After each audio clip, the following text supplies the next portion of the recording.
痛みを感じろ。痛みを考えろ。痛みを受け取れ。痛みを知れ。痛みを知らぬ者に本当の平和は分からん。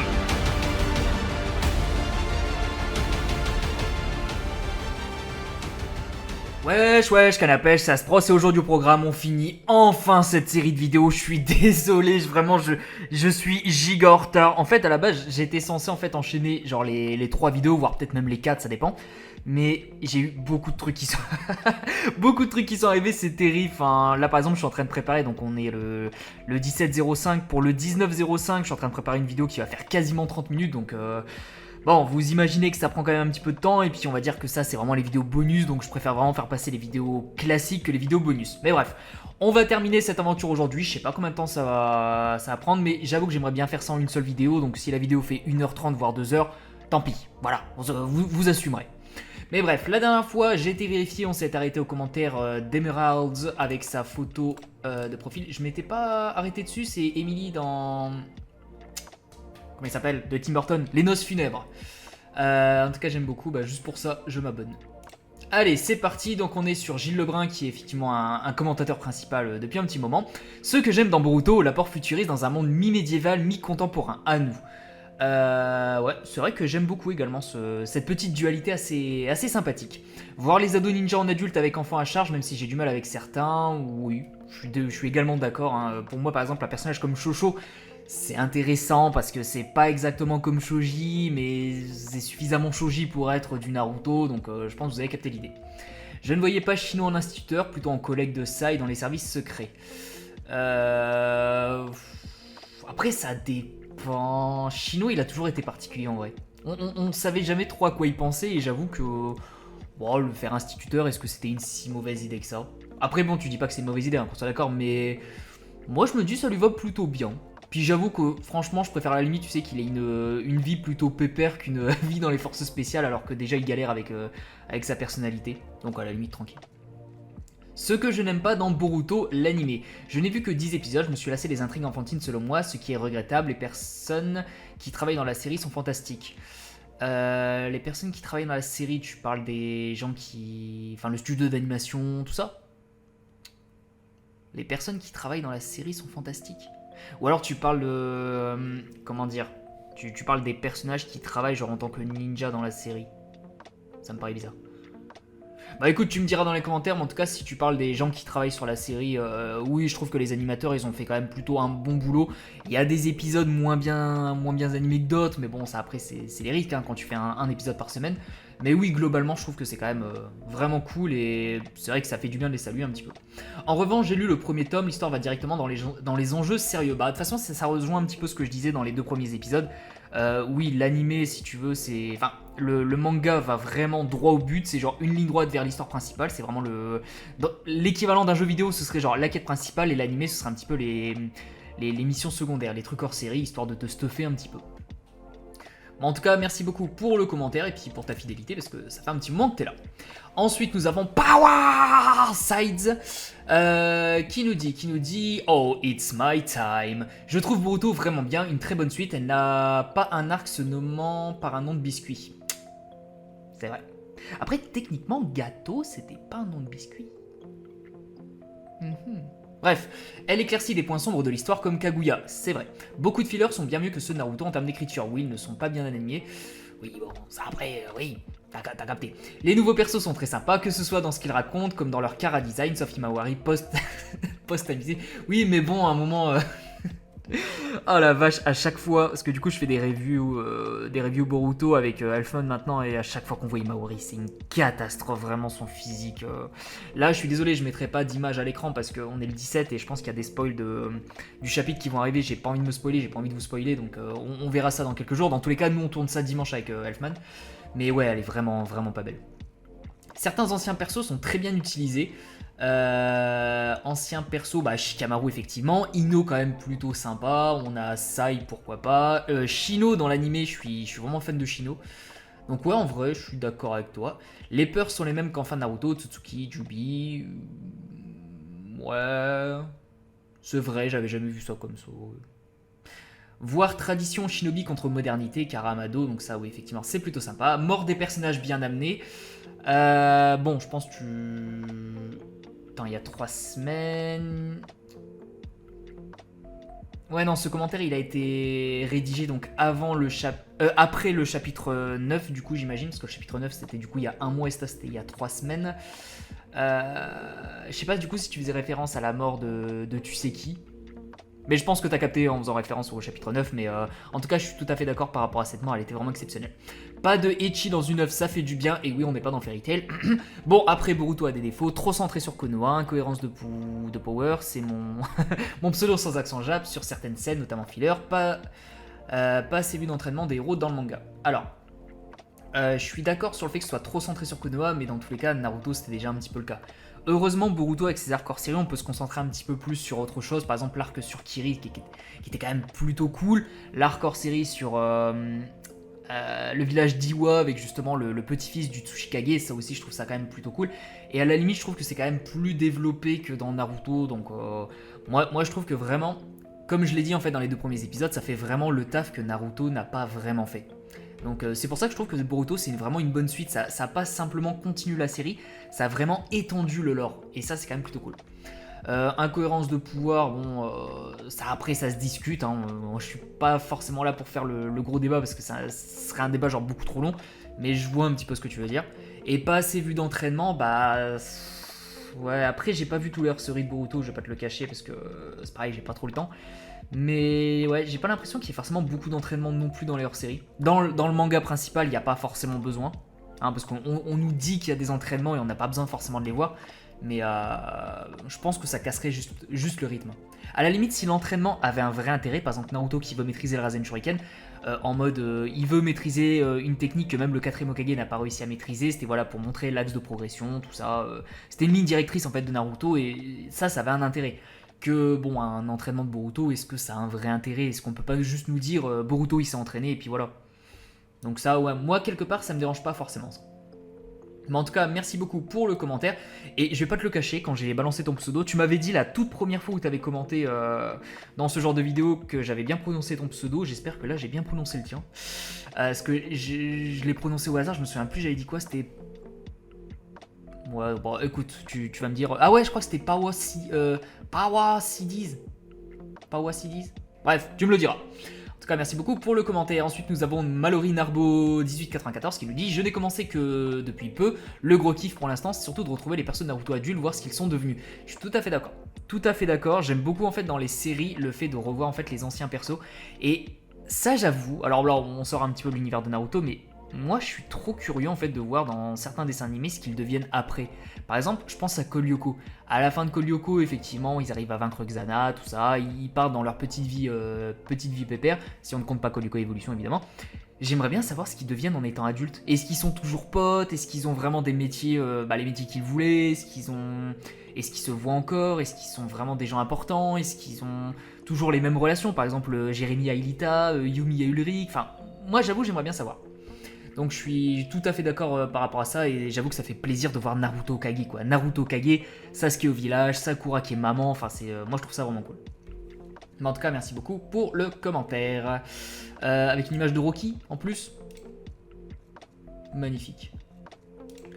Bref, nous avons ensuite Abilran7822 qui nous dit: j'aime bien Boruto, mais le problème c'est qu'il ne développe pas. C'est les nouveaux personnages. L'anime, il y a beaucoup de fillers et certains méchants ne sont pas menaçants.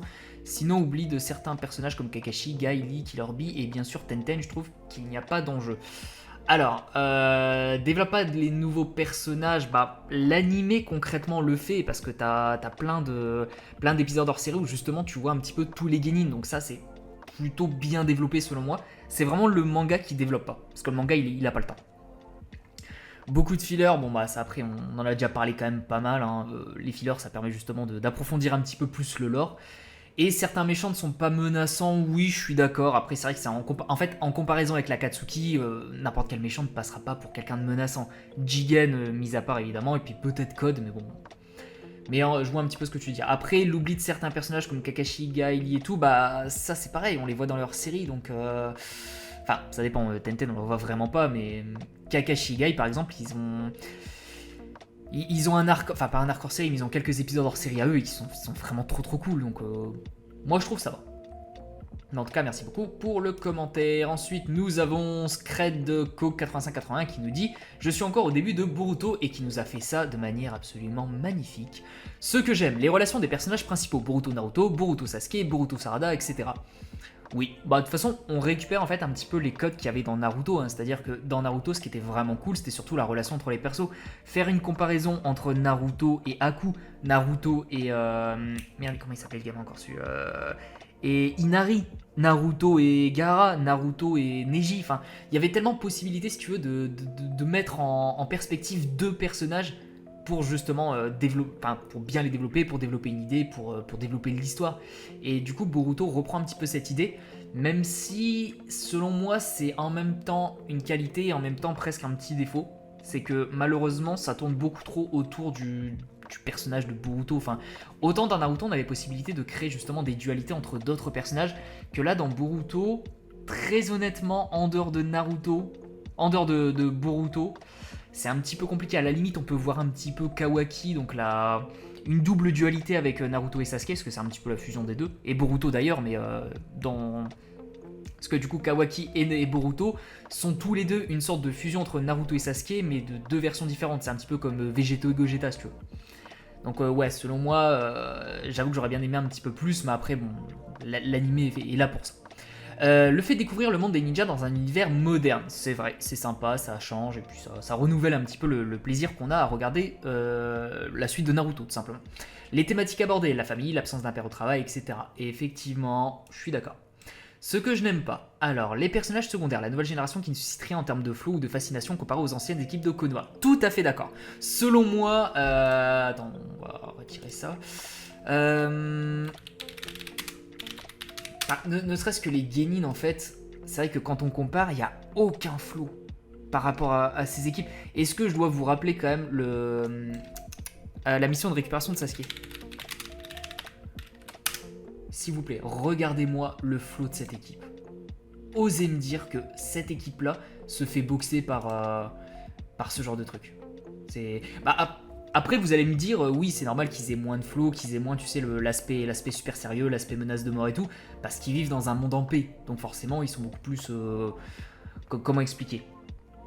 Ils ont moins la pression, donc ils sont moins durs, ils sont moins sévères, et du coup, ils ont beaucoup plus possibilité de ressembler à des enfants classiques. Mais j'avoue que quand on les compare, c'est vrai qu'en termes de flow, là ça se voit que eux ils partent vers une mission suicidaire, mais ils y vont avec le sourire, donc ça rajoute un côté un petit peu stylé, donc ouais. En termes de flow, la première génération ne pourra pas être égalée. La non-explication d'éléments cruciaux dans le développement de certains personnages, Orochimaru gentil, la relation Sasuke-Sakura, etc.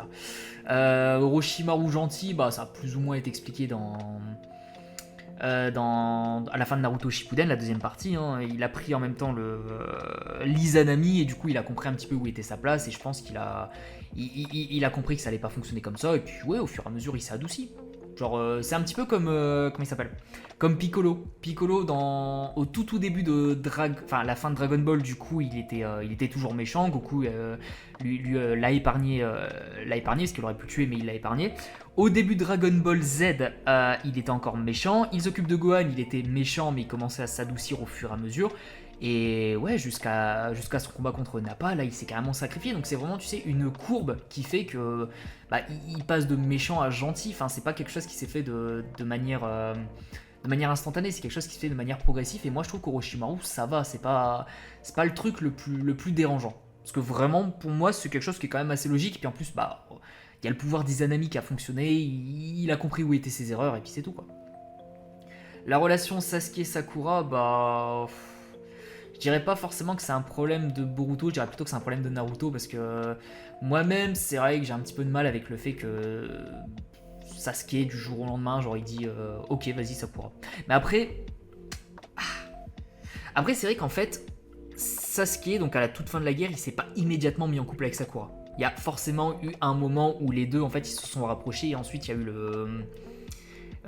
a eu la mise ensemble, si tu veux. Donc, ouais. Je pense que c'est plus un problème de Shippuden. Parce que oui, en fait, malheureusement, je suis en train d'essayer de réfléchir un petit peu, voir si t'as pas raison sur ça, mais on aurait pu en fait faire des petits épisodes en plus sur eux, voire pour développer un petit peu leur relation. Ça j'avoue, j'aurais pas été contre. Mais est-ce que c'est un défaut de l'œuvre Boruto et non pas de l'œuvre Naruto? Je suis en train de me demander. Parce que pour moi, ouais, ce serait plus à Naruto de développer ça. Bon, enfin bref, je pense que t'as compris un petit peu ma position et je pense qu'on pourra en discuter dans les commentaires. Le non-développement d'anciens personnages, Rock Lee, Hinata, etc., qui sont devenus des PNJ. Bah, après ça, malheureusement, c'était obligé, hein, nouvelle génération, nouveaux personnages, on ne peut pas garder tous les personnages, donc à un moment, il faut faire des choix. Et c'est vrai que Rock Lee a raconté tout ce qu'il avait raconté, Hinata a raconté tout ce qu'elle avait raconté, donc autant les mettre à l'écart, conserver un bon souvenir d'eux, et puis les revoir en mode caméo de temps en temps, et puis d'être content, tu vois. Moi, ça me dérange pas forcément. Les combats sont quasi tous nuls et ne racontent pas grand chose. Bon, je dirais pas qu'ils sont tous nuls, après, bon. J'ai trop l'impression de défendre, en fait, d'être l'avocat du diable, mais c'est vraiment mon avis personnel. C'est pas en mode je veux absolument défendre Boruto. Je trouve, selon moi, que les combats ne sont pas si horribles. Ils sont peut-être un petit peu moins intéressants que dans Naruto, effectivement, mais il y a quand même des combats qui étaient quand même vraiment très cool. Et en plus, dont les enjeux étaient différents. Je pense notamment, j'arrête pas de le sortir, mais le combat contre Ishiki. Ishiki précisément, le but c'était vraiment de retenir l'adversaire et ça c'est quelque chose qu'on n'avait pas vu dans Naruto. Vraiment, enfin, on l'avait vu mais pas à ce niveau-là, pas avec ce degré d'importance. C'est moins bien dessiné. Ah non, en vrai non. Il y a des épisodes qui sont moins bien animés, ça je suis d'accord. Mais vraiment, ouais, regarde ça, ce genre d'épisode. Là, c'est la tronche de Boruto qui est pas forcément jolie parce qu'il a pas une belle tête, Boruto, il est pas très beau. Mais regarde ce jeu de couleurs et tout, enfin, ce trait qui est magnifique. Moi, je trouve que c'est vraiment magnifique. Et en plus, je trouve qu'il y a beaucoup moins d'erreurs en fait d'animation que dans Naruto. Après, bon, c'est deux styles différents parce que c'est pas exactement le même style, mais non, selon moi, c'est pas mal dessiné. Le manque d'enjeux forts et traumatisants et antagonistes intéressants, bon bah ça on en revient un petit peu à ce que je disais juste avant. Hein. Est-ce que ça va être possible d'égaler genre tout ce qui va être Akatsuki et tout? Je pense pas. La sensation que l'ancienne génération est nerfée pour forcer à avoir des enjeux, des ennemis qui sortent de nulle part et qui sont ridiculement trop forts. Bah nulle part. Techniquement c'est des Otsutsuki, après bon nouvelle organisation. Hein. Nulle part, je pense pas qu'on puisse dire ça, mais je trouve pas, par exemple, que l'ancienne génération soit nerfée. C'est juste que la nouvelle génération, elle est genre beaucoup trop forte. Le manque d'innovation dans le récit. Bah, en vrai, Boruto, ça raconte quand même, tu sais, la nouvelle génération dans un nouveau monde technologique. Donc, moi, selon moi, il y a quand même de l'innovation. L'innovation dans le type d'écriture et de l'innovation, en fait, dans l'univers en lui-même. Bon vas-y, il n'y a pas beaucoup de commentaires, on va pouvoir réagir à ça également. Rusuke qui nous dit, oh qui est là depuis un petit moment, c'est ça? Depuis 6 mois. Batatou dit, il y a des choses intéressantes et très surprenantes dans Boruto, surtout dans les derniers arcs actuels, c'est vrai. Cependant, il souffre du fait d'être une suite, et là je rejoins tous les points négatifs que tu as cités. J'ajouterai qu'il y a des couples qui ne sont pas du tout expliqués, et que le caractère design des enfants, c'est ni plus ni moins des têtes du parent A plus yeux et bouche du parent B. Ouais, bah oui. Mais après, est-ce que ce serait... J'étais en train de me dire, est-ce que du coup le délire du Kara Design, est-ce que ce serait pas pareil dans Naruto? C'est peut-être même encore pire parce que c'est vrai que par exemple... Non, en vrai, c'est un petit peu pareil dans Boruto. Dans Naruto en fait. Genre le personnage, il a vraiment le physique de ses parents. Genre, quand on regarde Fugaku, on voit vraiment Sasuke. Et les traits, c'est plutôt les traits de sa mère. Naruto, il a les cheveux de son père, il a le visage de sa mère. Y a qui d'autre? Bon, Sakura, ses parents dans le manga, ils sont pas développés, mais Sakura, c'est pareil, enfin, quoique, non, Sakura, c'est un petit peu différent, ses parents, c'est un peu limite. Le père d'Ino, donc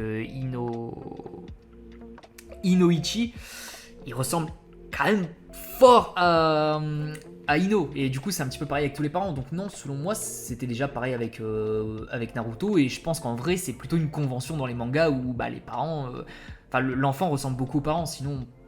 Enfin, parce qu'en fait le truc c'est que nous dans la vie en général, bon, il y a... On s'en fout un petit peu si tu veux que tu ne ressembles pas forcément énormément à tes parents, tu sais que tu sois pas un copier-coller des parents, mais c'est vrai que dans les mangas ça aide un petit peu si tu veux à favoriser l'appartenance justement à cette famille. Donc non, selon moi, c'est pas forcément pas forcément un problème. Bon, puis après tout le monde est d'accord. Ok, ok. Donc en tout cas, merci les gars pour votre commentaire, enfin pour vos commentaires précisément. Ensuite, DS, le retour avec, de toute façon DS, hein, vous le connaissez maintenant. Kishimoto a vu la catastrophe qu'est DBS et s'est dit je vais faire exactement l'inverse là-bas. Effectivement, la comparaison avec DBS est plutôt bonne. Hein. Selon moi, DBS est une très mauvaise suite. Enfin, c'est pas... Comment dire, DBS est une mauvaise suite, c'est pas un mauvais animé, mais c'est une mauvaise suite. Voilà. Et du coup, je suis tout à fait d'accord. Selon moi, Boruto, c'est... en fait, c'est vraiment l'inverse. Boruto, c'est une très bonne suite, mais potentiellement, on peut ne pas forcément apprécier le manga. Donc c'est exactement l'inverse, je suis tout à fait d'accord. En tout cas, merci beaucoup pour le commentaire, t'as l'habitude maintenant. Ensuite, nous avons Iceboy1468 qui nous dit « J'ai connu Naruto étant petit, ça passait à la télé après l'école, et ce que j'appréciais le plus, c'était les combats. Rien à faire de l'histoire avant, mais en grandissant, je me suis rendu compte de la puissance de l'œuvre, et malgré certains points négatifs, c'est toujours aussi plaisant. Et Guy, pour moi, n'existe que dans Shippuden. Bah écoute, oui, bon là c'est pas forcément un avis sur Boruto, c'était plus sur Naruto, je suis un petit peu d'accord, mais par contre pour moi Guy n'existe que dans Shippuden. C'est-à-dire... parce que techniquement dans la première série Naruto il était quand même présent, il avait exterminé genre des ninjas du son, il avait eu sa conversation avec Rock Lee qui était exceptionnelle en mode tu dois te faire opérer et si tu n'y survis pas je te rejoindrai dans la mort et tout. Mon objectif depuis que je te connais c'est de faire de toi un grand ninja et tout. Enfin, Guy était exceptionnel dans la partie 1, dans la partie 2, enfin dans Shippuden il était légendaire. Et dans Boruto, à chaque fois qu'on le voit dans l'anime, il est exceptionnel. Genre, il a tenté un dynamic entry sur dans un hardcore série, il a fait un dynamic entry avec son fauteuil, c'était exceptionnel. Enfin, Guy est légendaire quoi. Peu importe dans la série, Guy il est légendaire. En tout cas, merci beaucoup pour le commentaire. Wow. Ça va être tendu.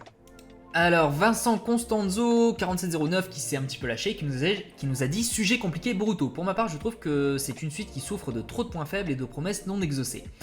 J'entends par là que je n'ai pas l'impression de lire la suite de Naruto Shippuden quand je lis Boruto, mais un autre manga dans lequel on voit Naruto et vaguement Sasuke. » Bah, en vrai, je pense que oui, t'as raison sur le principe, mais est-ce que ce serait pas le but ?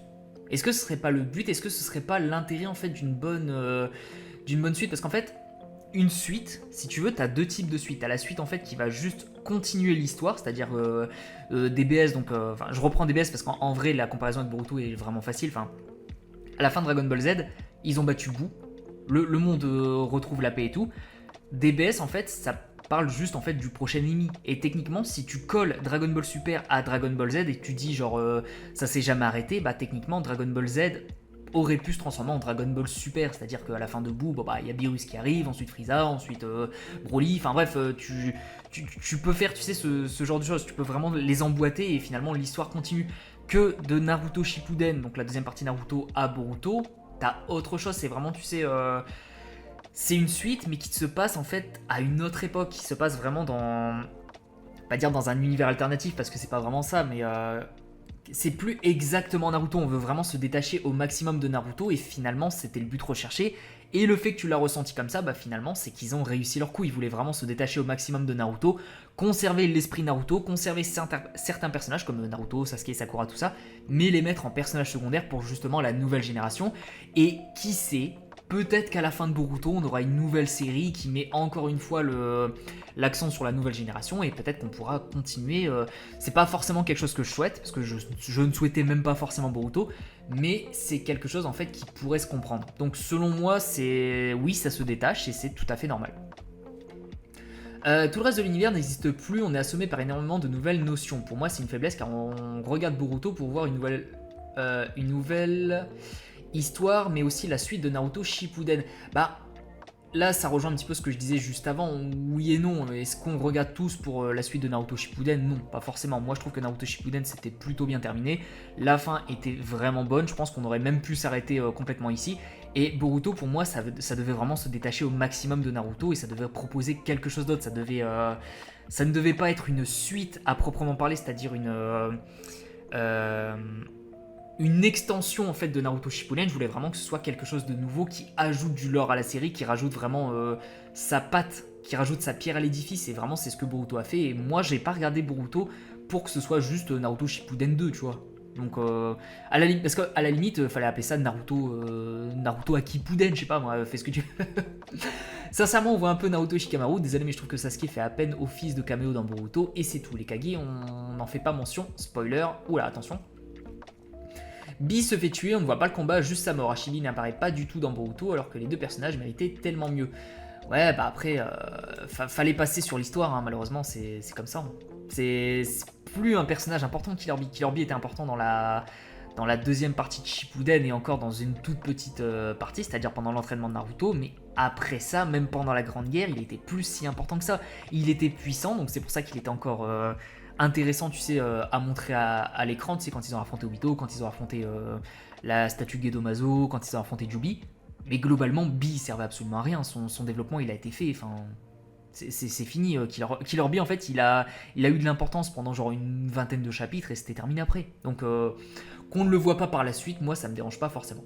Et pour moi, le plus gros problème que j'appelle le problème DBZ, encore une fois, c'est que face à une menace, il n'y a que 3 personnages qui sont capables d'intervenir. Shikamaru, par exemple, je trouve développé dans cette suite, mais face à Jigen, il ne peut rien faire. Il se fait aspirer son chakra et face à Ada, il est victime de son charme et donc ne fait rien. C'est pas le but de Shikamaru d'être l'un des personnages principaux. Hein. Après, ouais, selon moi, en fait, on en revient un petit peu au problème de Naruto. Dans Naruto, dans la première partie, c'est Naruto, Kakashi...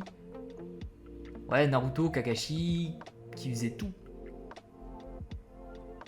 Je suis en train de chercher un petit peu. On a Tsunade et Jiraiya qui font un combat contre Orochimaru, mais là, à la limite, l'arc, il était vraiment concentré sur eux. Dans la deuxième partie, ouais, t'as Naruto, Sasuke qui font des trucs. Et les autres, ils agissent vraiment en tant que personnages secondaires. Sakura dans le tout premier arc, à la limite. Je suis en train d'essayer de chercher, mais ouais, c'est exactement pareil en fait. Hein. Là, t'as 3 personnages, dans Naruto, t'avais que 3 personnages, donc c'est un petit peu pareil. Et c'est pas pour ça que Shikamaru... Et c'est pas pour que Shikamaru, mais pour la Terre entière, ce qui empêche complètement le développement des autres personnages qui ne sont pas Boruto, Naruto ou Kawaki. Et ce que je viens de dire se vérifie facilement, dès qu'ils veulent développer Sarada, la première chose qu'ils font, c'est bien normal, c'est de la rendre insensible au contrôle d'Ada.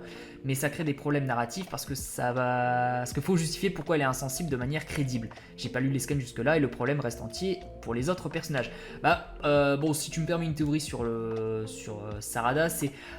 Vu techniquement que la déléguée, elle n'est pas insensible au charme, c'est potentiellement parce qu'en fait, elle aime secrètement Boruto. Je pense qu'à partir du moment où tu aimes la personne, ça ne fonctionne pas parce que bon, le principe même d'Ada, tu vois, c'est tout le délire avec le truc amour, tout ça. Donc, selon moi, en fait, il y a un lien. Il y a un lien, donc ça, on va nous le justifier, mais si c'est vraiment ça, selon moi, ça passe. Mais je suis un petit peu d'accord par contre pour le personnage de Sarada, c'est vrai qu'on ne la développe pas assez alors que c'est censé quand même être un des personnages principaux. On la développe un petit peu dans leur série, mais beaucoup moins que Mitsuki par exemple, donc flemme un petit peu. Mais si je dis pas de bêtises, dans les derniers chapitres hein, de Boruto to Blue Vortex, elle commence à avoir un peu plus d'importance, donc je pense que là va vraiment être montrée un peu plus en avant, et je pense que l'équipe 7 va être de retour pour vous jouer un mauvais tour.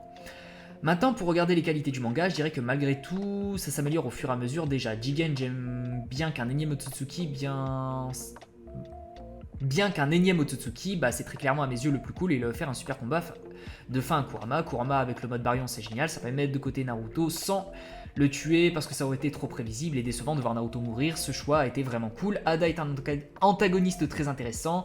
Certains peuvent grincer des dents en lisant antagoniste, mais justement elle est plus complexe que ça. Elle n'est pas un Otsutsuki, Dieu merci, elle a des pouvoirs originaux et en plus de ça, les autres personnages commencent à être développés. Shikamaru a une place plus importante que Naruto ou Boruto dans la résolution du conflit avec Ada Code. Sarada commence à avoir une place plus importante dans le récit. Et merci, on veut du Sharingan, donc globalement les choses vont vers le mieux.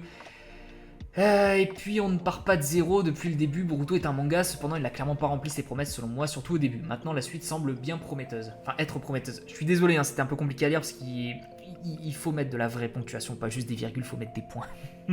Parce que sinon c'est vraiment trop compliqué à lire. Mais globalement je suis un petit peu d'accord sur les bons côtés.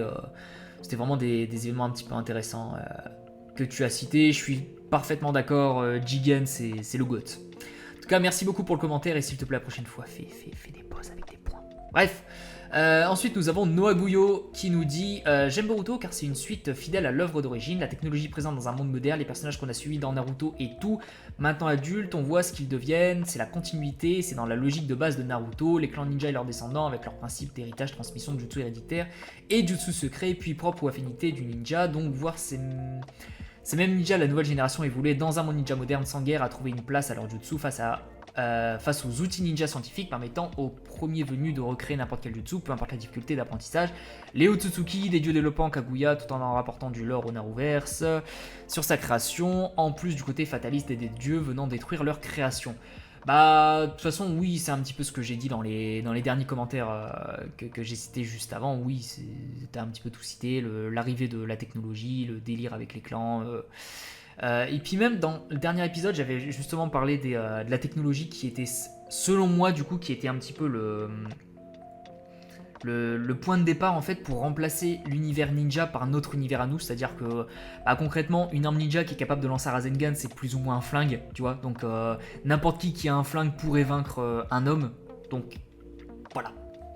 Mais en tout cas ouais, je suis parfaitement d'accord avec toi par rapport à ce commentaire, et lui aussi il était un petit peu compliqué à lire parce qu'il n'y avait pas de points. Bref, merci beaucoup Noah pour le commentaire, et puis en plus toi je sais que tu es là depuis un petit moment également, je sais pas pourquoi t'as pas ton badge. Ensuite, nous avons user BK9OY1MN8P qui nous dit j'adore Boruto, c'est pour ses différences avec l'œuvre Naruto, le développement contraire de Naruto et Boruto, à la technologie qui fut intéressant. Avoir un problème, c'est que pour avoir du développement de persos secondaires, les fillers de l'anime sont les seuls à le faire. Un autre problème. Bon, je vais essayer de vous saouler, bordel, c'est terrible. Faites des points, mettez des points s'il vous plaît. Bah du coup je vais reprendre ton commentaire parce que c'est pas très lisible. C'est différence avec Naruto, donc le développement contraire de Naruto et Boruto, donc oui le fait que Boruto justement il soit une sorte de Naruto mais qui était populaire, et du coup on a un petit peu cette dualité qui est assez sympa. La technologie qui fut intéressante à voir, le développement des personnages secondaires dans les fillers de l'anime sont les seules façons de les voir, donc oui je suis d'accord, mais après c'est pas forcément dérangeant. C'est dérangeant en fait pour ceux qui sont seulement manga only, c'est-à-dire qui n'aiment pas trop les animés parce que ça va pas assez vite et qui préfèrent le manga. Mais personnellement, je ne suis pas de ce genre. Moi, ça me dérange pas de regarder l'animé ou le manga, donc ça passe. Un autre problème, c'est l'échelle de force que j'ai du mal à ressentir. Parfois, le personnage de Kawaki, qui, même si je le détestais, a un développement magnifique. Ce que j'attends pour tout Blue Vortex, c'est du développement de persos secondaires tels que Shikadai. Ah, le hockey. Shikadai, Shinki si possible, profitez pour revoir Gaara, Sarada, mais aussi du tragique, même si on en a déjà. Bonne soirée à Spros. Oui, bah j'avoue, de toute façon, après la suite, ça risque de nous mettre en avant quand même le personnage de Kawaki, de Sarada. Je pense que le personnage de Shikadai va être beaucoup plus mis en avant, parce que vraiment j'ai l'impression qu'il tend en fait à être un peu plus important, parce que il me semble que j'avais vu à une époque une interview de l'auteur qui disait que son personnage principal c'était Shikamaru, et quand on regarde Boruto, donc notamment l'animé, la relation Boruto-Shikadai est quand même vraiment trop cool, la relation Naruto-Shikamaru est vraiment trop cool, donc moi je suis quand même assez serein par rapport à ça. Mais voilà, donc merci pour le commentaire. Et ensuite nous avons Hiro8275 qui nous dit perso, si on parle de l'anime, le rythme est insoutenable et passer de Shippuden à ça était compliqué. Si on parle du manga, bon de toute façon je suis d'accord par rapport à ça. D'ailleurs moi j'ai eu du mal à passer de Naruto à Naruto Shippuden pour te dire. Donc en vrai je comprends parfaitement. Si on parle du manga, j'aime bien, mais j'ai un gros problème avec l'œuvre au global, Naruto plus Boruto, sur le développement de l'univers que j'ai l'impression qui est très limité à Konoha et aux personnages clés de l'œuvre. Tout à fait d'accord. Selon moi, on n'aurait pas dû donner autant d'importance en fait à Konoha. Enfin, on aurait dû donner de l'importance à Konoha parce que c'est le village principal, mais on n'aurait pas dû faire en sorte que absolument tout ce qui se passe de bien dans l'univers, ça vienne de Konoha. Enfin, tous les Hokage. En fait, quand on fait une catégorie par exemple de puissance, on fait la catégorie Kage, on fait la catégorie Sannin. Donc les Sannin, c'est on va dire une sorte de catégorie Kage mais genre en parallèle. Et on a une catégorie Hokage. C'est vraiment pour vous dire à quel point les Hokage pèsent dans le game. Genre tous les Hokage sont vraiment genre beaucoup plus puissants que les autres Kage. Bon, il y a des exceptions évidemment, genre Tsunade avec le troisième Raikage. Mais globalement les Hokage c'est vraiment genre quelque chose de fou. Et oui, toutes les meilleures technologies, les clans les plus puissants, toute l'histoire et tout vient de Konoha et c'est vraiment un petit peu dommage. Je trouve dommage d'avoir un monde si vaste pour se contenter d'en voir si peu, critique que j'ai depuis le Shippuden d'ailleurs, mais pour en revenir à Boruto, je trouve cela encore plus flagrant, non seulement Ah, je trouve ça encore plus flagrant non seulement, mais les antagonistes, étant donné qu'on est parti sur du Deus Ex Machina à la fin de Naruto avec l'apparition de Kaguya, trop peu intéressant et le scénario me semble déjà prévisible. Il te semble prévisible le scénario? Parce que moi, pas du tout en vrai. Moi, vraiment, là, j'ai beaucoup de mal en fait à prévoir ce qui va se passer pour la suite, enfin, pour la fin, genre...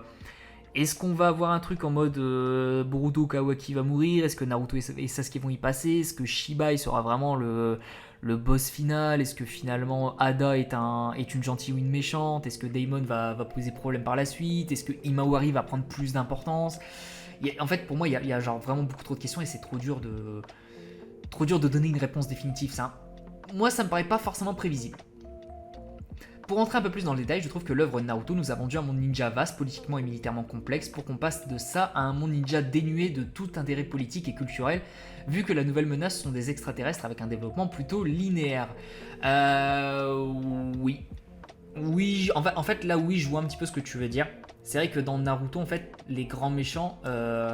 comment dire, les grands méchants en fait ils agissaient dans un monde qui était quand même extrêmement tendu, c'est-à-dire que c'était la guerre absolument partout, il y avait la tension était à son comble entre les différents pays, donc c'était un petit peu compliqué en fait de mettre ça sur les deux échelles, parce que d'un côté il fallait faire attention aux méchants, d'un côté il fallait faire attention aux relations avec les autres pays, il fallait faire attention aux actions qu'on faisait et tout. C'était quand même quelque chose qui était très intéressant. On avait même certains petits aspects comme tu l'as dit, des intérêts géopolitiques, culturels. On a même le délire économique avec, tu sais, par exemple le Suna qui était genre... qui avaient pas beaucoup de thunes à cause de leur récolte, et du coup eux c'était un petit peu plus compliqué, du coup ils avaient moins ninja. Konoha, elle, Konoha c'est vraiment l'opposé. Franchement, je comprends, c'était quand même quelque chose qui était très intéressant. Chaque décision était à prendre vraiment avec des pincettes, fallait faire super gaffe à ce qu'on faisait. Que là aujourd'hui, vu qu'on est dans un monde en paix, bah finalement, est-ce que c'est si dérangeant que ça? Est-ce que si un village prend une mauvaise décision en mode bon bah voilà, je décide de diminuer les prix, comme ça fait concurrence déloyale, est-ce que ça posera un gros problème? Il y aura juste un conseil des 5 Kage, enfin un appel entre les 5 Kage genre sur WhatsApp, et puis ils vont juste te dire non par contre arrête, et puis c'est tout, tu vois. Donc il y a moins de tension, et puis j'avoue que le fait que ce soit des extraterrestres, bah ça va, tu vois, genre comme ça on est sûr, on doit tous s'allier, ça donne une excuse en fait aux 5 pays de rester alliés, donc je vois un petit peu ce que tu veux dire dans le DR plus linéaire, et c'était quand même plus intéressant dans la première partie, donc dans Naruto et Naruto Shippuden.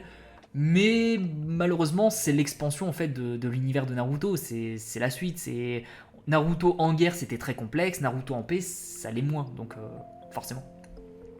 Je trouve dommage qu'un tel univers se contente de ça. Après, peut-être que je suis trop exigeant, mais je ne le suis pas que sur Boruto, mais sur l'œuvre au global, que je trouve très sincèrement gâchée par le fait que le scénario ait été centralisé sur le développement d'une poignée de personnages. Ça, par contre, je ne peux qu'être d'accord. C'est horrible. Pourquoi dans Shippuden, on s'est dit Naruto, Sasuke, point. Non, en vrai, il y avait Obito et Nagato, mais t'as capté. C'est horrible, vraiment tous les trucs intéressants c'était Naruto, Sasuke, j'en avais marre. Je voulais vraiment en fait revoir des personnages de la partie 1 développés dans la partie 2. C'est bien de nous rajouter des persos genre Obito, Nagato, Madara, ça c'est trop bien, mais quitte à choisir, si t'as un temps qui est extrêmement limité, développe un poil moins Naruto et Sasuke, parce qu'en plus Naruto et Sasuke, leur développement, bah, on va pas se le cacher, de temps en temps ça tourne un petit peu en rond, c'est vraiment genre, c'est un petit peu toujours la même chose, d'un arc à l'autre. Prenez un petit peu plus de temps en fait pour développer d'autres personnages, ou alors faites-nous des romans, faites-nous des films, faites-nous quelque chose pour qu'on ait en fait du développement de personnages secondaires, parce que vraiment dans Naruto parfois ça m'a vraiment cassé les bonbons. Ça ne reste que mon avis personnel. Après on reste quand même sur une œuvre générationnelle avec un univers vaste mais sous-exploité. Ça je suis d'accord. Le délire de pas exploiter un petit peu tout ça, ça me pose un petit peu problème. Et d'ailleurs, tu fais bien d'en parler parce que, bon, pour les gens qui regardent ce genre de vidéo, voilà, j'aime bien vous donner des petites exclus. Cette semaine, il y a évidemment la vidéo Itachi contre Naruto qui sort. Et la semaine prochaine, voire la semaine d'après, ça dépend si j'ai le temps de faire la vidéo, il y aura une vidéo sur les plus grands mystères dans Naruto. Et justement, il y a plein d'éléments qui sont sous-exploités, comme tu le dis. Et j'avoue, je me pose des questions et j'aimerais bien en fait essayer de répondre à certains mystères. Donc vous allez voir. En tout cas, merci beaucoup pour le commentaire et puis ça m'a permis de digresser un petit peu. Ensuite, nous avons Always a Mold. Toujours une top. L'anime a tué le truc, j'espère que le retour de l'anime corrigera le tir, sinon ça reste masterclass dans la lignée droiture de Naruto. Dans la ligne droiture de Naruto. Il me semble... Alors... Je crois que j'en avais parlé au dernier épisode justement, mais je suis plus certain. Boruto, waouh, Boruto animé. Est-ce que justement on va avoir ouais non, on n'a toujours pas eu de mise à jour. Parce que du coup j'avais vu passer ça sur les réseaux et du coup je pense que c'était une fausse info, mais bon après malheureusement ça arrive. Mais en tout cas ouais, je suis tout à fait d'accord. Pour moi c'est vraiment une masterclass et que je vais pas dire que c'est au niveau de Naruto, mais franchement c'est pas une suite qui fait honte à Naruto et ça c'est quand même plutôt cool. Ensuite, nous avons Walid Rez Nadji. Je suis désolé, mec, si j'ai mal prononcé ton pseudo. En plus, t'es là depuis 2 mois. Faut fêter ça. Ce que je n'aime pas, je n'ai pas encore lu Double Vortex. C'est le rythme qui est très inégal, ainsi que les nerfs de Naruto et Sasuke que je trouve incohérents. Parfois, je comprends qu'il faut faire briller la nouvelle génération, mais c'était frustrant parfois. Bah. Ça, j'avoue, en fait, à chaque fois que je vois ce genre de commentaires, j'ai toujours envie de poser la même question. À quel moment ils étaient nerfs selon toi ? Attention, hein, c'est pas une critique, hein, qu'on soit d'accord, parce que le délire du nerf, en fait, ça fait vraiment débat dans la communauté. Et j'avoue que je vois ça en fait assez souvent, et à chaque fois, je me pose toujours la question à quel moment en fait on considère que Naruto et Sasuke ils sont nerfs. Est-ce que c'était dans le combat contre Momoshiki et Kinshiki où genre Naruto il était à moitié mort et Sasuke il avait plus de chakra au bout de 2 minutes? Parce que si c'est ça, tu sais, ça peut s'expliquer. Genre, Naruto, il avait passé sa journée à se faire bouffer la moitié de son chakra. Et Sasuke, il avait téléporté avec sa technique qui consomme énormément de chakra. Genre, ils étaient combien? 5, 6, 7, peut-être 8 ou 9, tu vois, 8 ou 9 personnes. Ça fume ses réserves. C'est pour ça qu'il l'utilise très peu sur lui-même. Donc, puis après, contre Jigen, bah, Jigen était juste beaucoup trop fort. Et ça, bah, on nous l'a montré assez vite. Et ensuite, franchement, je vois pas où est-ce qu'il pourrait être nerf. Mais en tout cas, t'hésites pas à me le dire dans les commentaires, comme ça on pourra en discuter un petit peu, parce que ça, j'avoue que ça m'intrigue un petit peu. Et d'ailleurs, vous autres également, si vous voulez en discuter, n'hésitez pas, hein, venez, je vous attends tous en 15v1 si vous voulez. Mais bref, merci beaucoup pour le commentaire Walid, et puis ça fait plaisir de t'avoir ici. Ensuite, nous avons Capodrast, c'est quoi cette photo de profil? C'est un samouraï? Ah, ça doit être dans un jeu vidéo... Un truc genre For Honor? Je sais pas. Je t'avoue, je connais pas du tout. Bref. Boruto est une suite logique. Ah non, attends, je suis parti trop loin. L'animé, le vrai canon, c'est très bon, mais il y a des problèmes inhérents aux animés fleuves. Le format saisonnier n'est pas parfait non plus. Mais bon, tiens, je sais pas si j'en ai parlé dans les 2 premières vidéos, ça fait trop longtemps, ça fait 2 semaines. Est-ce que Boruto, si on avait fait un format saisonnier, est-ce que ça aurait pas été genre beaucoup mieux? Comme ça, on aurait pu en fait laisser le temps au manga. Parce que du coup, pour ceux qui savent pas trop ce que c'est un animé saisonnier, même si c'est quand même plutôt explicite, un animé saisonnier, du coup, c'est genre on prépare en avance la saison en cours et en fait, on sort tout par exemple à partir de décembre. Comme ça, du coup, décembre, janvier, février, mars, on a des épisodes qui sortent chaque semaine. Tout le truc est déjà terminé. Ça laisse le temps vraiment au studio d'animation d'avoir en fait tous les épisodes, de bien les peaufiner et ensuite ils sortent. C'est un petit peu le format qui est le plus apprécié en ce moment avec les Jujutsu Kaisen, les Demon Slayer, tout ça. Donc, moi personnellement, je trouve que c'est le meilleur des formats possibles parce que justement, on laisse vraiment le temps au studio d'animation de faire un truc plutôt cool plutôt que de faire un épisode en une semaine et puis de faire un épisode dégueulasse. Mais ouais, selon moi, c'est vraiment ce qu'il faudrait à Boruto. Si ça revient, parce que j'espère quand même que ça va revenir, il faudrait vraiment que ce soit un truc saisonnier. Je trouve le manga éclaté. Bah écoute, je te laisse m'expliquer pourquoi. Enfin, plutôt typique. Ah bah, tu l'expliques juste après. Enfin, typical shonen mythe bagarre, manger, cailloux, révélation, foreshadowing, clin d'œil, dessin et découpage à la ramasse. Ça utilise rien de l'énorme univers préétabli. Bref, pas du Naruto alors que l'auteur est censé être de retour. Bah bon, je vais pas me répéter encore une fois, le but c'était vraiment de faire autre chose, tu vois, de rester dans ce même univers mais de faire une série différente. C'est un petit peu, alors je vais essayer de te trouver un exemple. C'est un petit peu, alors je sais pas si t'as vu les Beyblade. Bon, il faudrait plutôt que je fasse. Je connais pas ton âge, je sais pas si t'es plus. Bon, écoute, je vais te mettre les Beyblade Metal. T'as les séries Beyblade Metal Fusion, tu vois, qui se passent dans un univers qui s'établit, c'est-à-dire univers où on fait un petit peu tout avec les toupies. Et ensuite, tu as une suite qui s'appelle Shogun Steel et qui se passe en fait dans le même univers, c'est-à-dire que tu as toujours les personnages donc, de l'ancien Beyblade, mais qui se concentre en fait sur une nouvelle histoire, de nouveaux personnages. En fait, les autres personnages sont juste des personnages secondaires. Donc c'est un peu le même principe. Bah, en fait, je suis con, pourquoi je t'ai pas simplement cité l'exemple de Yu-Gi-Oh! Simplement, dans Yu-Gi-Oh! En fait, t'as l'univers qui s'établit, tout ça, et ensuite, plus tu avances, plus tu as des séries avec de nouveaux personnages, donc tu as GX, 5D, Zexa, l'Arc-V, tout ça, et ça se passe en fait toujours dans l'univers, mais on est sur de nouveaux personnages, de nouvelles intrigues, et puis nouveau développement, et c'est exactement ce qu'a voulu faire du coup l'auteur avec Boruto. Donc non, selon moi, c'est pas forcément dérangeant ce genre de choses. Après oui, typical shonen, mid bagarre, manger caillou, bon, c'est une façon assez rigolote de le dire, mais moi je suis pas forcément d'accord. Mais en tout cas, merci beaucoup pour le commentaire. Et n'hésite pas à me dire ça vient de quoi ton samouraï, ça m'intrigue un petit peu. Ensuite, nous avons Sasuke Uchiwa ZW qui nous dit Boruto est une suite logique et parfaite, malheureusement, dans tout Blue Vortex, beaucoup de personnages sont délaissés. Je pense à Orochimaru, Tsunade, Sakura, alors que vaut mieux les envoyer au combat contre les Jubi que des randoms de Jonin qui se font tuer en un coup. Bah, moi je pense que là il est encore un petit peu trop tôt justement par rapport aux personnages que tu as cités pour les citer comme ça. Parce que dans le dernier chapitre de Boruto to Blue Vortex, du coup j'imagine que tu as vu, Kashin Kojin et Boruto sont au repère d'Orochimaru, parce que du coup on a vu des serpents sur le mur, donc techniquement Orochimaru il est là. Tsunade, il y a des chances pour qu'elle soit dans les environs, en tout cas moi je pense qu'il y aura un retour des Sannin 2.0 on va dire. Sakura, ce personnage pour l'instant je pense que le mieux c'est vraiment de le laisser à l'écart, parce qu'on sait pas trop si... on sait pas trop sa façon de penser, parce que tu sais, il y a ce délire un petit peu de pendant Shippuden, elle a vu l'homme qu'elle aimait devenir un terroriste et tout, et juste avant tout Blue Vortex, quand Ada a utilisé son pouvoir d'omnipotence, bah techniquement elle a revu son mec refaire des bêtises, et du coup j'aimerais bien savoir un petit peu ce qu'elle pense, ou est-ce qu'elle lui fait vraiment confiance, ou... Moi je pense que c'est quelque chose en fait qui a un gros potentiel, et je pense qu'il faut ne pas le rusher, il faut vraiment, si tu veux, qu'on le voit genre un petit peu après quand on a bien build up le truc. Mais sinon ouais, je me demande un petit peu pourquoi elle est pas à Konoha, en tout cas pourquoi elle n'a pas été montrée, ou alors si elle est montrée, ou alors si elle va être montrée, j'espère vraiment qu'ils vont faire quelque chose d'intéressant avec ça. Bon, en tout cas merci beaucoup pour le commentaire. Nous avons ensuite The Molpui. Alors attends, je vais juste regarder combien il nous en reste pour voir un petit peu la vidéo. Combien de temps ça va durer? Waouh. Anne, je comprends pourquoi tu voulais que je finisse.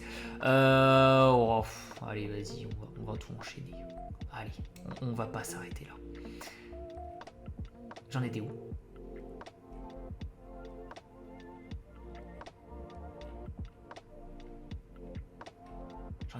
J'en étais là. Quelque part par là. C'était toi, The Molpui, je crois que c'était toi. Ouais, c'est ça. Alors, nous avons ensuite The Molpui qui nous dit « Je veux bien que le monde de Naruto avance dans le temps, grands immeubles, population plus dense, technologie un peu plus présente, tramway, etc. Mais passer de types qui se jettent des armes blanches pendant 4 guerres plutôt proches à la réincarnation de cyborgs à l'apparence et mimique humaine, plus vrai que nature, ça va vite en besogne, mine de rien. » Bah... prends littéralement notre monde à nous il y a 20 ans. Il y a 20 ans... Attends.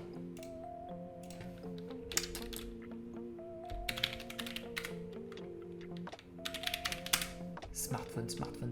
C'est arrivé en quelle année les smartphones?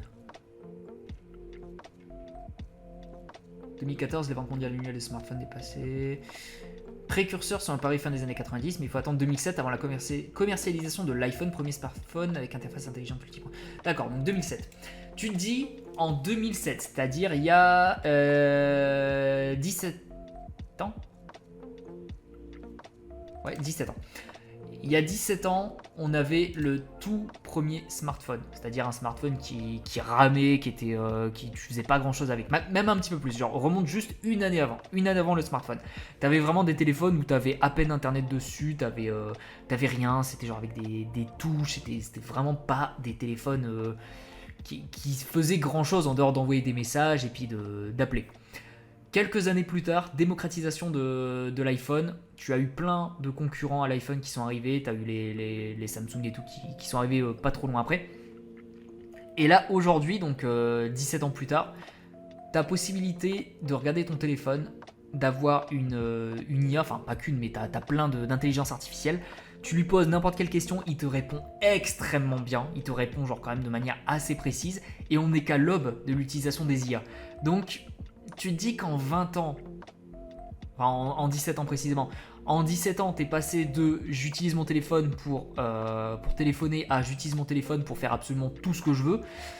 Il y a quand même un sacré gap technologique, et on est dans notre monde à nous, donc un monde vraiment réaliste.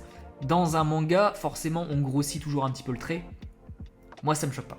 Moi, ça me choque pas, tu sais que ça évolue à ce point-là. Surtout qu'en plus, faut pas oublier que comment dire, qu'on est dans un monde où la recherche et le développement quand même sont plutôt bien mis en avant, parce qu'on a quand même des unités qui sont justement là pour chercher par rapport à la technologie. Les 5 pays, donc on va dire quasiment l'intégralité du monde, ont réuni leurs connaissances pour justement faire avancer le monde. Et moi je trouve que si tous les pays du monde, donc les 5, enfin les 5 grandes nations du coup, tous les pays du monde s'alliaient, utilisaient tous les moyens humains, technologiques et tout pour vraiment essayer de révolutionner le monde, bah en vrai on avancerait genre beaucoup plus vite. Et du coup c'est exactement ce qui se passe dans Boruto.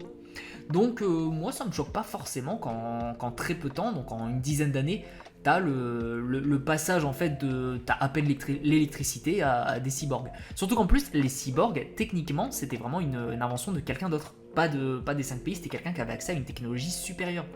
À la limite nous on aurait les gants ninja, tu vois, genre les gantelets qui permettent de lancer des Rasengan et tout.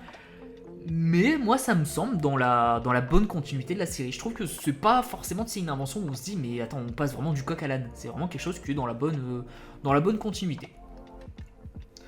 J'aime beaucoup lire Boruto, quoique le chara-design me fait parfois un peu loucher, mais le coup de l'avancée de technologie est aussi fulgurante, j'arrive vraiment pas à adhérer. Bon après oui, j'imagine ça dépend vraiment de notre sensibilité à la chose. En aparté, je te découvre depuis quelques semaines, bah du coup oui, maintenant ça fait plus d'un mois, désolé j'ai mis vraiment beaucoup de temps, première fois du coup que tu me découvres et je fais vraiment genre le plus gros retard de la chaîne.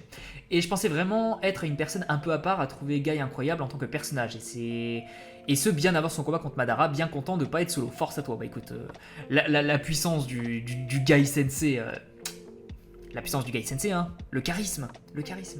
En tout cas, merci beaucoup, bienvenue sur la chaîne, et puis on va regarder un petit peu ton avatar, parce que moi ça me fait toujours rire, c'est une chouette version Joker. Un hibou, un hibou chouette avec des cornes de cerf. Qu'est-ce que c'est que ça? Bref. Merci beaucoup pour le commentaire. Ensuite, nous avons Nastic qui est là depuis combien de temps? Depuis 1 an, la vache. Et d'ailleurs, c'est vrai, je l'ai dit dans la dernière vidéo, je crois, mais ça va faire 2 ans bientôt. Genre dans 2 mois, là, dans 2 mois et quelques jours, ça va faire 2 ans. C'est incroyable. Enfin bref, il n'y a pas une bonne cohérence des puissances et les intrigues sont assez moyennes. Bon bah ça on en a déjà assez parlé, je pense que tu connais un petit peu mon avis. Cependant Boruto s'étend plus sur le monde shinobi que les 2 sagas Naruto, et de voir l'évolution de Naruto et les autres en tant qu'adultes ainsi que la relève, c'est plutôt cool. Tout à fait d'accord. Selon moi c'est vraiment sympa. Si tu regardes Boruto en fait juste pour les anciens personnages et tu veux juste voir un petit peu le développement de Naruto et de Sasuke, bah en vrai c'est quand même plutôt bon. C'est pas dégueu, c'est pas exceptionnel parce que du coup ils sont moins mis en avant. Mais ça reste quand même plutôt cool et ça fait plaisir. C'est vraiment, tu sais, le genre de truc presque fan service, mais genre du fan service justifié, et moi je trouve ça plutôt sympa. Mais en tout cas, merci beaucoup pour le commentaire et puis pour la fidélité, ça fait déjà 1 an. Ensuite, nous avons Lab qui nous dit « J'ai peur que ça fasse comme DBS, des échelles de puissance complètement cassées. » Écoute, on fera jamais pire que DBS niveau échelle de puissance. Vraiment, c'est... Je vais pas forcément m'étendre là-dessus, mais je pense qu'un jour on en parlera. On en parlera. En tout cas, merci beaucoup pour le commentaire et puis je partage ta peur. Ensuite, nous avons GJMC qui nous dit « Bon, monsieur Aspros, monsieur Seifer, monsieur Elfman, et bah écoute, je suis tout seul, mais je transmettrai le message. Déjà, Boruto a trop d'épisodes inutiles. Dans l'animé, des fois, j'oubliais que je regardais un manga, il ne restait plus que la flèche bleue pour qu'on soit dans Dora. » Je comprenais pas du coup le délire de la flèche bleue, mais oui... Ok, j'arrête. Je trouve que les antagonistes dans Boruto n'ont pas une écriture fameuse, ils sont Otsutsuki, ils sont puissants, point. Oui. Mais bon, je l'ai déjà fait ce débat, je vais pas le refaire encore une fois, un petit peu, c'est tout l'intérêt d'avoir fait 2 épisodes assez longs. Selon moi, t'as pas forcément besoin d'une écriture trop profonde pour apprécier le personnage, ne serait-ce qu'un personnage super menaçant comme Jigen et Ishiki. Pour moi, c'est clairement suffisant et le développement des personnages en fait se fait plutôt du côté des héros que du côté des méchants, ça va. Et à la limite, je préfère peut-être qu'il n'y ait pas en fait de développement, tu sais, à la Obito ou à la Nagato dans Boruto, parce que forcément ils vont être comparés aux ninjas que j'ai cités, et forcément la comparaison va être difficile, donc à la limite je préfère qu'ils fassent carrément autre chose, comme ça il n'y a pas de comparaison, et puis à la limite s'il y a des comparaisons, ce sera vraiment une comparaison sur des trucs qui sont complètement différents, et au moins ce sera pas super pertinent. On en était où? Alors que dans Naruto, ils étaient beaucoup plus attachants tout en inspirant de la peur avec des écritures proches de la perfection, pour ne pas dire parfaites, peut-être que eux étaient humains. Ouais, bah du coup c'est un petit peu ce que j'ai dit. Je vais pas forcément critiquer la puissance d'Otsutsuki parce que suivant la logique, ils sont minimum un poil plus puissants qu'Aguya, même même comme en vrai elle aurait pu ne pas être là, mais je trouve que c'est quand même, je trouve quand même ça abusé. Attendons de voir. Attendons de voir, c'est pour ça d'ailleurs que je fais pas beaucoup de vidéos qui parlent de la puissance en fait dans les persos de Boruto. Parce que justement, je pense qu'il y a encore des éléments à développer. Et puis j'attends en fait que l'auteur se positionne un petit peu sur Kaguya. Si on reste avec les indices qu'on a actuellement, pour moi, Momoshiki par exemple est plus fort que Kaguya. Mais s'il y a d'autres indices, tu vois, genre en mode finalement on apprend que Kaguya n'était pas à fond, Kaguya avait un pouvoir en plus, Kaguya n'avait pas pu utiliser ce genre de truc. Oui, là du coup, il faudra refaire toute l'analyse et je ferai du coup des vidéos par rapport à ça, mais genre après. J'aurais préféré que Boruto reste dans un monde de ninja traditionnel, pas train de technologie, parce que je trouve que dans Boruto on s'éloigne de ninja où on entre plus dans des shonen de combat comme les autres. Ouais, bon après, c'est l'évolution hein, qui veut ça, c'est le temps de paix qui favorise l'évolution des technologies, des façons de faire et tout, donc moi ça passe. Dans Two Blue Vortex, ils sont tous mal habillés à l'exception de Shikadai qui lui a une alopécie horrible. Oui, je les trouve... En fait, ça dépend. Ça dépend, je vais pas parler trop vite. Je trouve que t'as des personnages comme Kawaki par exemple, je trouve qu'il est vraiment trop beau gosse niveau vêtements et tout. Mais c'est vrai que quand tu regardes dans Naruto, les genin, le flow qu'ils avaient, même si bon évidemment l'anime date un petit peu, on est sur début des années 2000, on est un truc genre 2003-2005, quelque chose comme ça. Bon, ça se voit qu'ils auraient pu faire mieux hein, en termes de couleurs et tout, mais quand on regarde par exemple le manga, ils ont tous un flow de fou. Regardez-moi ce flow, c'est incroyable. Mais dans Boruto, on est plus dans des vêtements plus modernes, donc en vrai, ça passe. Et l'alopécie, ouais, je suis complètement d'accord, c'est super, super bizarre. Là, s'il se détache les cheveux, vraiment, il a le front de Bender. Pas de Bender, de comment il s'appelle, de Roger dans American Dad. Merci beaucoup et du courage pour la suite. Et bah écoute, merci beaucoup à toi pour ce message. Et puis je transmettrai le bonjour. Ah, c'était pas un bonjour. Bah je ne transmettrai pas. Allez, des bisous. Ensuite, nous avons Pixamax Junior qui est là depuis un petit moment également, qui nous dit Boruto, j'aime beaucoup, mais ce qui m'insupporte, c'est le rythme de l'histoire. Soit ça va hyper vite sans forcément prendre le temps de respirer, le manga, soit ça prend une éternité pour suivre l'histoire principale, alors que ça se réglerait bien si ça suivait un rythme saisonnier. Donc on en revient sur le débat du coup, saisonnier ou pas. Sinon, c'est la meilleure suite de manga et ça a le potentiel de l'être encore plus. Meilleure suite de manga, je sais pas, parce que là, je t'avoue. Il faudrait que je fasse une petite rétrospective un petit peu de toutes les suites de manga que je connais. Mais après, je sais pas, hein, pour moi, Yu-Gi-Oh! GX et Yu-Gi-Oh! 5D, c'était quand même des suites exceptionnelles. J'arrête pas, enfin, j'avais déjà dit du coup à mes amis, notamment à Cypher et Elfman, que ma suite préférée c'était justement Yu-Gi-Oh! GX. Mais Boruto, en vrai, à voir quand ce sera terminé, comme ça on pourra se positionner définitivement. Mais en tout cas, Boruto, je pense que oui, il va être plutôt bien placé. Donc ensuite nous avons It's Kirua avec la magnifique image de Sasuke qui nous dit « Moi j'aime bien l'œuvre en général, il y a quelques hors-séries qui sont pas ouf, mais sinon en général ils sont très bien. J'aime bien, donc ça je suis tout à fait d'accord. Ils sont très bien, j'aime bien le développement de Boruto du début à la fin, il a beaucoup changé et revoir Jiraiya le God dans un hors-série ça a été insane. J'aime aussi le fait qu'il soit l'inverse de Naruto, en gros j'adore Boruto. En plus de tout Blue Vortex, c'est une dinguerie. Ah j'ai bloqué. Alors quand il va sortir en animé, ça va être incroyable. Bah franchement, ouais, je suis tout à fait d'accord. Tout à fait d'accord pour les points que tu as cités. J'avoue, revoir Jiraiya, peut-être qu'on peut imaginer que c'est genre... c'est même pas du peut-être, c'est oui, c'était du fanservice. Mais quelque part, est-ce que c'est si dérangeant que ça? Est-ce que le fanservice, c'est vraiment si mauvais que ça? Moi, je trouve ça passe. En tout cas, ouais, je suis complètement d'accord. Et puis bon, ton avis en fait est partagé quand même par pas mal de monde parce que bah, la quasi-totalité de tes arguments ont été repris par tes collègues. Donc en tout cas, merci beaucoup pour le commentaire et puis sache que tu n'es pas tout seul. Ensuite, nous avons Euzefra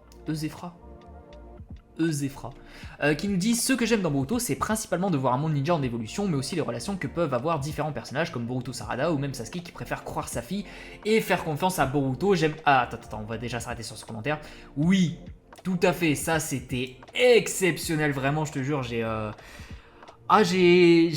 j'ai eu un petit coup de frisson. Quand j'ai vu Sasuke, en fait, que Sasuke, il était vraiment en mode Boruto, tu es le méchant, Sarada, éloigne-toi de lui. Que Sarada lui dit, mais non, en fait, papa, c'est le gentil. Et qu'il est en mode, bon, bah, ok, j'ai décidé de te faire confiance parce que ma fille te fait confiance. C'est incroyable, c'est vraiment mais légendaire, vraiment. Dans ma tête, en fait, Sasuke, à ce moment-là, il allait juste écouter son instinct, il allait s'en foutre totalement de sa fille, parce que ça reste quand même un ninja. Et du coup, le fait qu'il nous montre ça prouve vraiment en fait qu'il est attaché de fou à sa fille. Et je trouve que le personnage, il est parti de très très loin, et il est arrivé à un stade mais de GOAT. Vraiment, je suis trop fan.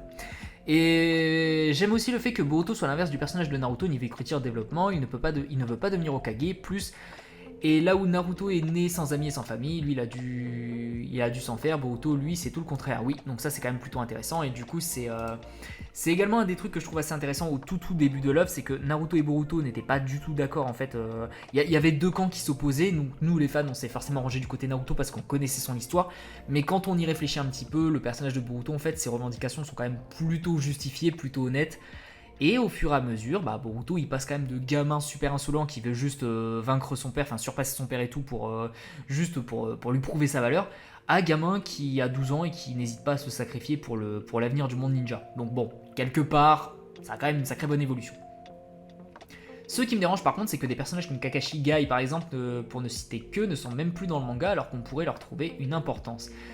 Guy non, Guy malheureusement il est handicapé donc je pense que le mieux c'est vraiment qu'il reste à l'écart et puis dans tous les cas j'ai pas envie d'entacher sa légende mais ils sont là dans leur série. Dans le manga effectivement on les voit pas mais le problème c'est que le manga il est obligé de rusher parce que il n'y a pas forcément beaucoup de temps donc selon moi je trouve que c'est une bonne idée de... Ouais, selon moi c'est une bonne idée en fait de les laisser à l'écart. Kakashi va récupérer de l'importance, ça j'en suis sûr, mais Guy il faut vraiment le laisser à l'écart. Ou encore le fait qu'actuellement je ne ressens pas vraiment le degré de danger, du moins que dans Shippuden par rapport aux antagonistes. Aucun antagoniste ne voit un Pain, Obito, Madara, Malenia niveau crainte, cela est sûrement lié à la puissance de Boruto notamment. Après oui, comme je disais juste avant, ouais, quoique là tu parles vraiment du danger, pour moi les Otsutsuki sont quand même vachement plus dangereux, enfin... Pain, j'ai pas tant senti le danger que ça. Obito je l'ai senti, Madara je l'ai clairement senti. Mais pour moi, des trois que tu as cités, c'était Madara le plus dangereux. Les deux autres, en fait, j'ai moins senti le danger. Malenia, bon, par contre, c'était clairement différent. Désolé, ce message peut être un peu long, crois-moi, par rapport à ce qui va suivre, c'est rien. Mais au passage, j'aime beaucoup tes vidéos, même si je commente pas souvent. Écoute, merci beaucoup, ça fait plaisir. T'inquiète pas, hein, t'es pas obligé de commenter. T'es pas obligé de commenter pour que je puisse avoir ton soutien. Ça me fait plaisir. En tout cas, merci beaucoup pour ce commentaire précis, puis au plaisir de te revoir dans un autre commentaire. Ensuite, nous avons Neji Yuga avec Imawari. Oula, c'est quoi? Ah oui, d'accord, c'est ton... écoute, tu auras un abonné de plus, c'est cadeau. Ce que j'aime, c'est le fait qu'au fur et à... au fur et à mesure du temps, Boruto est un peu tout le... Boruto est un peu tout le monde... Ah, Boruto... et un peu tout le monde, genre ET, et un peu tout le monde devient vraiment mature. Boruto dans Boruto Double Vortex. Et des scènes avec beaucoup d'émotions comme la mort de Kurama, mais aussi dans la scène où Sarada débloque son Mangekyou Sharingan par amour. J'aime pas trop... Oh mais mec, fais un effort s'il te plaît. J'aime pas trop de hors-série. Ouf. C'est trop long au début quand Boruto... Et au début quand Boruto arrêtait pas de renier son père. Donc t'aimais pas quand Boruto reniait son père, mais après oui, c'était un petit peu le but du personnage, c'était le but de l'écriture, fallait vraiment qu'on déteste le personnage de Boruto pour qu'on puisse le voir évoluer. Un petit peu comme Sakura au tout début qui était écrite comme une peste et qui au fur et à mesure devient de plus en plus gentille, notamment avec Naruto. En tout cas, merci beaucoup pour le commentaire et bon, désolé de m'être moqué de toi, mais t'as capté. Ensuite, nous avons Lams qui nous dit avis sur le retour de Kurama. Bon, déjà, tu viens de spoiler ceux qui n'ont pas vu le scan, mais après, bon, c'est vrai que ça fait 3 semaines, donc normalement ça passe. Mon avis, c'est pas un avis qui est forcément négatif, parce que moi, ça me dérange pas forcément le retour de Kurama à partir du moment où c'est bien expliqué. Si le retour de Kurama s'est expliqué en mode voilà, je suis de retour parce que voilà, tu vois. Ce sera pas terrible. Moi, je veux qu'il y ait vraiment une explication logique parce qu'on nous a dit que Kyuubi, du coup, il ne... Attends, quoique. Faudrait que je me repenche dessus parce que Kyuubi, au moment de mourir, il a dit à Naruto vu que mon chakra, en fait, disparaît, techniquement, toi, tu ne mourras pas. Parce que du coup, le chakra n'a pas été enlevé, il disparaît simplement. Enfin, il s'évapore. Donc, il justifie le fait que Naruto ne mourra pas. Mais est-ce qu'à un moment, ça a vraiment été précisé? Ça, j'avoue, je me souviens plus trop. Si Kyuubi a vraiment dit je ne reviendrai absolument jamais, genre mon chakra ne pourra absolument pas revenir. Est-ce qu'il a été genre super strict dans ses propos? Je sais pas, je me souviens plus. En fait, j'ai peur de marquer ça sur Google pour aller relire le chapitre vite fait, mais écoute, mon avis, je le donnerai sûrement dans le prochain chapitre parce que je pense que dans le chapitre, on va avoir le comment ça s'appelle? On va avoir la justification. Donc, je t'invite à regarder ça lundi ou mardi, parce que je sortirai ça lundi ou mardi. Et puis, au moins, tu auras mon avis, tu auras même celui de Delphman. Donc, en tout cas, merci pour le commentaire, et puis on se retrouve prochainement. Donc, ensuite, on en est où? Désolé, je remonte juste vite fait. Ouais, ça va, il y a plus tant que ça.